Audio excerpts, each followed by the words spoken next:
Cette révolution tranquille, elle surfe sur la vague des 30 glorieuses, c'est la croissance économique, c'est le plein emploi, les coffres sont pleins, et donc elle en profite pour financer un programme socialiste en réformant le système de santé, le système éducatif, en finançant un certain nombre d'infrastructures pour permettre de développer la province. Elle avait pour objectif de rééquilibrer les forces en présence. Il y avait une unité culturelle, mais il y avait un gros déséquilibre en matière économique.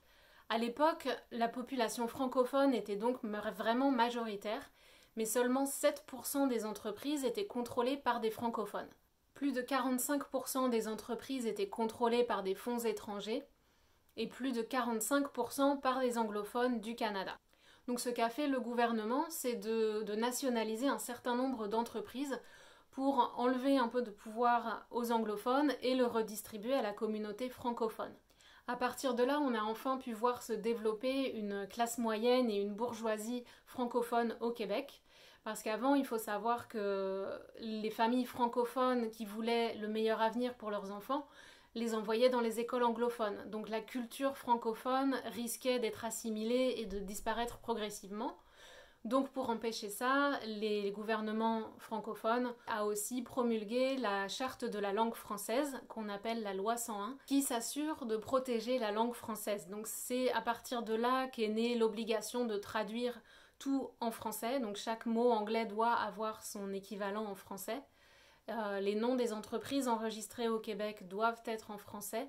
L'éducation doit être majoritairement en français, sauf si la famille est d'origine anglophone. Donc, La charte de la langue française, elle permet vraiment donc, de protéger la langue de la population majoritaire, mais qui était minoritaire dans la conduite des affaires ordinaires. Tout le commerce, les transactions, l'éducation, la meilleure était fournie en anglais, et alors que la majorité de la population parlait français, donc il y avait une incohérence, et cette loi s'est assurée que la langue du quotidien corresponde à la langue de la majorité de la population.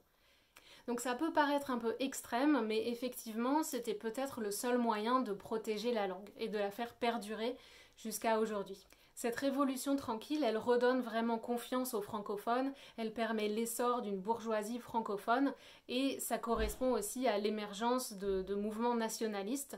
En 1973, il y a un premier référendum sur l'indépendance du Québec et 30% s'expriment en faveur de l'indépendance.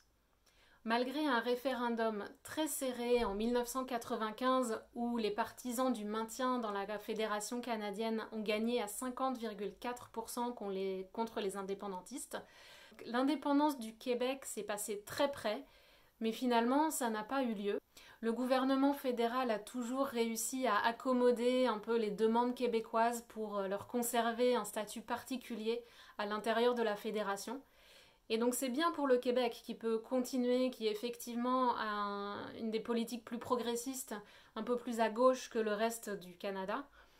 Mais en échange, ils se mettent à dos, donc ils se fâchent un peu avec tout le reste du Canada qui les considère comme un boulet, une épine dans le pied, quelque chose qui les gêne en fait.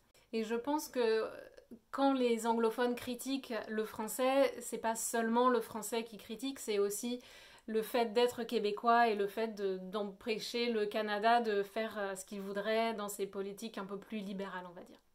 Ça, c'est pour le volet économique. Après, quand on parle des droits sociaux, au final, le Québec étant catholique est peut-être à ce niveau-là un petit peu moins progressiste que le Canada anglophone d'héritage protestant. Sauf retournement de situation incroyable, je pense que le Québec restera dans la Fédération canadienne et d'ailleurs le gouvernement fédéral reconnaît de plus en plus ces populations francophones hors Québec, essaye de promouvoir le français en dehors du Québec et la Cour suprême du Canada a annoncé la semaine dernière l'obligation pour les provinces de proposer la même qualité d'éducation en français et en anglais, ce qui va obliger notamment la Colombie-Britannique à construire un certain nombre d'écoles francophones pour proposer à sa population francophone une éducation en anglais équivalente à celle des enfants anglophones.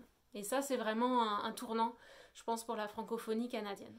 Si vous voulez émigrer au Canada, il faut savoir aussi qu'il y a des programmes qui existent pour attirer les francophones étrangers en dehors du Québec. Ça s'appelle Mobilité francophone et de nombreux Français, Belges ou Africains bénéficient de ce programme pour émigrer en Ontario, en Colombie-Britannique, en Alberta et dans les autres provinces qui ne sont pas le Québec. Alors je réponds à une question qu'on m'a posée aussi, est-ce qu'on doit parler français pour vivre au Canada ? Pas nécessairement, même si ça peut vous aider pour l'immigration parce que les tests de français rapportent des points pour votre dossier d'immigration. La majorité des Canadiens hors Québec ne parlent pas français. Ils sont obligés de l'apprendre à l'école, mais c'est pas très efficace. Ils sont très peu capables de faire des phrases en français. Et donc, quand on est par exemple dans une province comme la Colombie-Britannique, toutes les démarches administratives provinciales sont faites uniquement en anglais et ils n'ont pas l'obligation de proposer le français.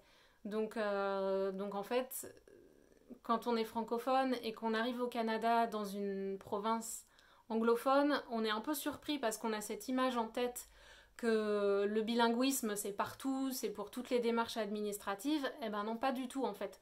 Et on doit quand même apprendre à se débrouiller en anglais pour travailler ou pour faire les démarches de sécurité sociale, d'emploi, l'hôpital, tout et n'importe quoi. Même si maintenant, à Vancouver par exemple, les services provinciaux ont aussi un service en français. Donc la francophonie au Canada se développe et je trouve ça plutôt chouette.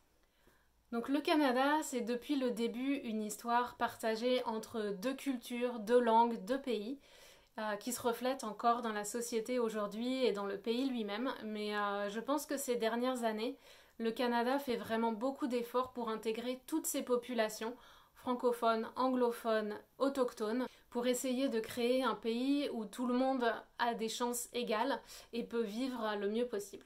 Voilà, c'était pas facile de résumer 400 ans d'histoire en si peu de temps. J'espère que ça a été, que vous avez pu suivre et que ça vous a intéressé. À bientôt!